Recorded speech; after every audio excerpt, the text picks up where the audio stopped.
പിതാവിനും പുത്രനും പരിശുദ്ധാത്മാവിനും സ്തുതി, ആദിയിലെ പോലെ ഇപ്പോഴും എപ്പോഴും എന്നേക്കും ആമേൻ. ഈശോനാഥ, ഞങ്ങൾക്ക് ഇന്നൊരു ദിവസം കൂടി അങ്ങക്ക് ദാനമായി തന്ന കൃപയെ ഓർത്ത് നന്ദിയോടുകൂടി സ്തുതിക്കുന്നു. ഇന്ന് ഞങ്ങൾക്ക് തന്ന എല്ലാ നന്മകളെയും ഓർത്ത് നന്ദി പറയുന്നു. ഞങ്ങൾക്ക് ആവശ്യമായതൊക്കെയും തന്നു വഴി നടത്തിയതിനായി നന്ദി പറയുന്നു. ഈ ഒരു ദിവസം മുഴുവൻ ഒരാപത്തോ രോഗങ്ങളോ അപകടങ്ങളോ പൈശാചിക തന്ത്രങ്ങളോ ഒന്നും തന്നെ ഞങ്ങളെ തൊടുവാൻ ഇടയാക്കാതെ വണ്ണം ഈ രാത്രിയുടെ യാമം വരെയും പരിപാലിച്ചതിനായി നന്ദിയോടുകൂടി സ്തുതിക്കുന്നപ്പാ. ഞങ്ങൾ ഉറങ്ങുന്നതിന് മുൻപായിട്ട് ഇതാ ഒരു ദൈവവചനത്തിൽ നിന്നും 5 or 6 വചനവാക്യങ്ങൾ വായിച്ചിട്ട് കിടക്കാം. ഞാൻ എടുത്തിരിക്കുന്ന വചനഭാഗം തോബിത്തിൻ്റെ പുസ്തകത്തിൽ നിന്നും 13-ാം അധ്യായം 7 മുതലുള്ള വാക്യങ്ങളാണ് എടുത്തിരിക്കുന്നത്. ഞാൻ ദൈവത്തെ മഹത്വപ്പെടുത്തുന്നു, സ്വർഗത്തിൻ്റെ രാജാവിനെ എൻ്റെ ആത്മാവ് പുകഴ്ത്തുന്നു. അവിടുത്തെ പ്രഭാവത്തിൽ ഞാൻ ആനന്ദം കൊള്ളുന്നു.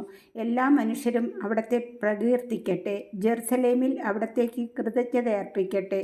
വിശുദ്ധ നഗരമായ ജെറുസലേമേ, നിന്റെ പുത്രന്മാരുടെ പ്രവർത്തികൾ നിമിത്തം അവിടുന്ന് നിന്നെ പീഡിപ്പിക്കും. നീതിനിഷ്ഠരായ മക്കളുടെ മേൽ അവിടുന്ന് വീണ്ടും കരുണ ചൊരിയും. കർത്താവിന് യഥായോഗ്യം കൃതജ്ഞത അർപ്പിക്കുവിൻ. യുഗങ്ങളുടെ രാജാവിനെ സ്തുതിക്കുവിൻ. അവിടുത്തെ കൂടാരം നിങ്ങൾക്ക് വേണ്ടി സന്തോഷത്തോടെ ഉയർത്തപ്പെടട്ടെ. അവിടുന്ന് നിങ്ങളുടെ പ്രവാസികൾക്ക് സന്തോഷം നൽകട്ടെ. ദുഃഖിതരുടെ മേൽ അവിടുത്തെ സ്നേഹം തലമുറകളോളം എന്നേക്കും ചൊരിയട്ടെ. ആമേൻ. ഇപ്പോൾ തന്ന തിരുവചനത്തിനായി നന്ദി പറയുന്നു. ഇത് ധ്യാനിച്ച് ഗ്രഹിക്കുവാനുള്ള കൃപ ഞങ്ങൾക്ക് ഓരോരുത്തർക്കും തന്ന് അനുഗ്രഹിക്കണമേ അപ്പാ. ഈശോപ്പാ, ഞങ്ങളിതാ ഉറങ്ങാൻ പോകുന്ന അവിടുത്തെ ദൂതഗണങ്ങളെ കൊണ്ട് ഞങ്ങൾക്ക് കോട്ട കെട്ടണമേ. ഞങ്ങളുടെ ഭവനത്തെയും കാമ്പൗണ്ടിനെയും അവിടുത്തെ തിരുരക്തക്കോട്ടയ്ക്കുള്ളിൽ മുദ്രീകരണം ചെയ്യണമേ.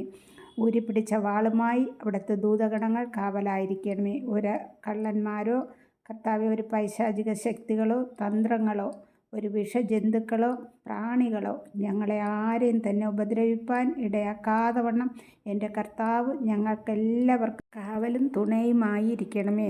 അതാ ഞങ്ങളിപ്പോൾ കിടക്കുവാൻ പോകുന്നു. കർത്താവേ, നാളെ ഒരു പ്രഭാതം ഞങ്ങൾക്ക് അവിടെ നിന്ന് ഒരുക്കുന്നെങ്കിൽ ഞങ്ങളെ വിശുദ്ധിയോടെ ആയിരിക്കാൻ ആ ദിനത്തെ അവിടെ നിന്ന് അനുഗ്രഹിച്ച് തരണമേ. ഈ രാത്രിയിൽ ഞങ്ങളെ ആരെങ്കിലും അങ്ങേപ്പക്കൽ എടുക്കപ്പെടുകയാണെങ്കിൽ ഞങ്ങൾ വിശുദ്ധിയോടെ ആയിരിക്കുവാൻ അവിടെ നിന്ന് അനുഗ്രഹിക്കണമേ.